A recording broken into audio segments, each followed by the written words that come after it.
اس نیت سے گناہ کرنا کہ بعد میں توبہ کر لوں گا، یہ بہت بڑی حماقت ہے، بہت بڑی حماقت۔ جتنے بھی اہل اللہ گزرے ہیں وہ کبھی اس نیت سے گناہ نہیں کرتے تھے کہ ہم بعد میں توبہ کر لیں گے، بلکہ وہ گناہ سے اپنے آپ کو بچاتے۔ توبہ تو ایک حل ہے آخری کہ چلو اب ہو گیا تو اب تو کوئی آپشن ہی نہیں ہے نا، اب تو سوائے توبہ کے آپ کے پاس کوئی آپشن ہے نہیں۔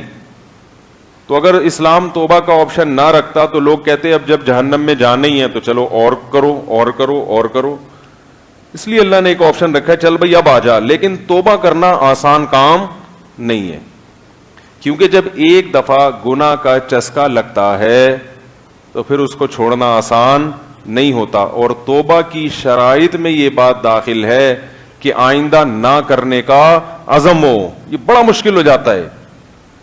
وہ بار بار یہی سوچ کے گناہ کرتا ہے کہ میں توبہ کر لوں گا، وہ بار بار ایک ہی گناہ کو کرتا رہتا ہے اور لت پڑتی رہتی ہے۔ بالکل اس کی مثال ایسے ہے جو ہیروئن چی اور چرسی ہوتے ہیں، وہ اس لیے تھوڑی پیتے ہیں کہ ہمیشہ پیتے رہیں گے۔ ہیروئن چی پہلی دفعہ ہیروئن پیتا ہے کہ ٹرائی کرنے میں کوئی حرج نہیں ہے، اور اس کے بعد پھر میں نے ہیروئن چیوں کو دیکھا ہے بعض دفعہ توبہ کر لیتے ہیں، علاج ہو جاتا ہے، دوبارہ صحت مل جاتی ہے، پھر جاتے ہیں اس طرف، کیونکہ ان کو وہ مزے یاد آ رہے ہوتے ہیں۔ اس لیے علماء نے لکھا ہے کہ گناہ سے جتنا دور بھاگو اچھا ہے۔ گناہ کرنے کے بعد اگر چھوٹ بھی جائے نا تو زندگی بھر اس کی یاد انسان کو پریشان کرتی ہے، بار بار دل چاہے گا، دل کی خواہش کو کچلے گا، تو اپنے آپ کو اس ٹینشن میں ڈالے کیوں انسان؟ اور جو نہیں کرتے ان کا دل چاہتا ہی نہیں ہے، وہ عادت ہوتی ہے ان کو، وہ ہنسی خوشی سکون سے زندگی گزارتے۔ اب دیکھو ہم لوگ الحمدللہ ہیروئن نہیں پیتے، یہاں کتنے لوگ بیٹھے ہوئے ہیں ماشاءاللہ، کبھی کیمرے میں دکھا دیا کرو یار۔ ایک صاحب نے کمنٹس کیے جو میرے مخالفین میں سے ہیں کہ ان غریبوں کے پاس 2 کیمرے تو ہیں نہیں کہ اس سے پبلک کو دکھا دیں، اور باتیں ممبر پہ بیٹھ کے ایسی ایسی کرتے۔ تو کیا کہہ رہا تھا یار؟ ہاں، کوئی الحمدللہ ہیروئن تو نہیں پیتا نا، شاید کوئی چرس مرس پیتا ہو، لیکن میرا خیال ہے امید ہے وہ بھی نہیں پیتے ہوں گے، لیکن ہیروئن تو کوئی نہیں پیتا نا۔ تو اب ہم مطمئن ہیں یا نہیں ہیں؟ اللہ کا شکر ہے ہمیں کبھی خیال بھی نہیں آتا، کیونکہ ہم نے اس کا مزہ بھی چکھا ہے ہی نہیں۔ تو ہماری زندگی بغیر ہیروئن کے اس سکون میں گزر رہی ہے جو ہیروئنچیوں کو ہیروئن پی کے جو سکون ملتا ہے، کیونکہ جب وہ ہیروئن نہیں پیتے تو جسم ہوتا ہے پریشان، اور اس پریشانی کا حل ان کے پاس ہیروئن کے علاوہ کچھ بھی نہیں ہے۔ تو اب کوئی ہیروئنچی ہیروئن پیے اور پھر توبہ کرنا کتنا مشکل اس کے لیے۔ توبہ کر لی، 100 میں 1 توبہ کرتا ہے، اور توبہ کر کے پھر اس توبہ پر قائم رہنے والے پھر 100 میں 1، یعنی اگر 1,00,000 میں 1,000 لوگوں نے توبہ کی تو ان 1,000 میں سے پھر بہت زیادہ میکسیمم 100 ہوں گے جو توبہ پر قائم رہیں گے، 900 تو چھوڑ دیتے ہیں، توبہ توڑ دیتے ہیں۔ پھر ان 100 میں جو توبہ پر قائم رہتے ہیں وہ صحت مند ہو جاتے ہیں، ٹھیک ہو جاتے ہیں، اس کے بعد دوبارہ بہت سے پھر اسی گناہ کی طرف چلے جاتے ہیں۔ ان میں سے بھی جو بچنے والے ہوتے ہیں 1 یا 2%۔ یہ میں اپنی زندگی کے مشاہدات بتا رہا ہوں۔ اب آپ کہیں بھئی آپ کا چرسیوں میں بھی اٹھنا بیٹھنا رہا ہے مفتی صاحب، جو زندگی کے ہیروئنچیوں میں بھی آپ کا اٹھنا بیٹھنا رہا ہے۔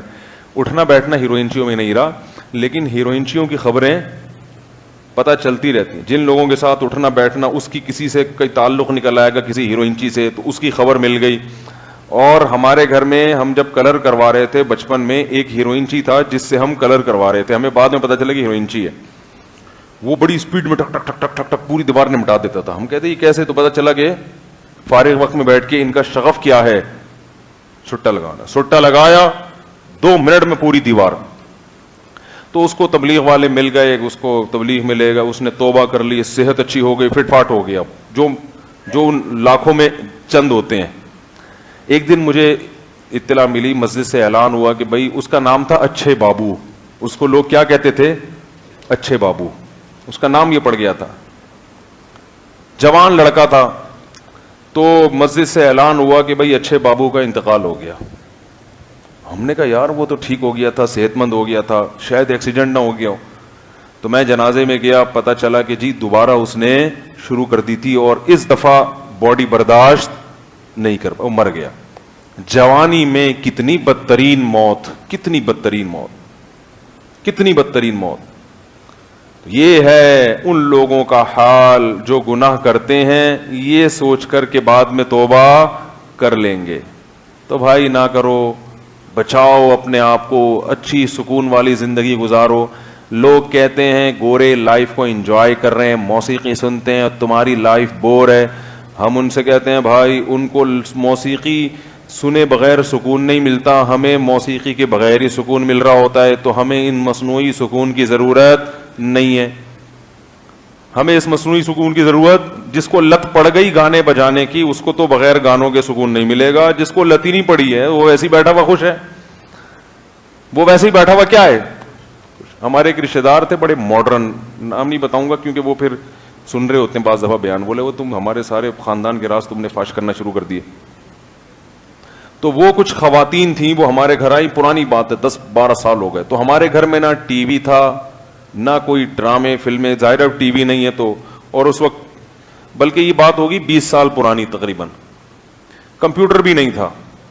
تو وہ جو خاندان کی خواتین تھیں وہ ہمارے گھر آئیں اور ہمارے گھر میں کہنے لگی تم لوگ کی زندگی کتنی بور ہے, توبہ کیسی بور لائف, کیا کرتے ہو, یہ کوئی بات ہے. صبح اٹھ کے نماز پڑھی, وہ بڑے بھائی لے کے بیٹھ جاتے تھے, سب تلاوت شروع کر دیتے تھے, اس کے بعد اسکول چلے گئے, پھر آئے, پھر وہ کھیلنے چلے گئے عصر کے بعد.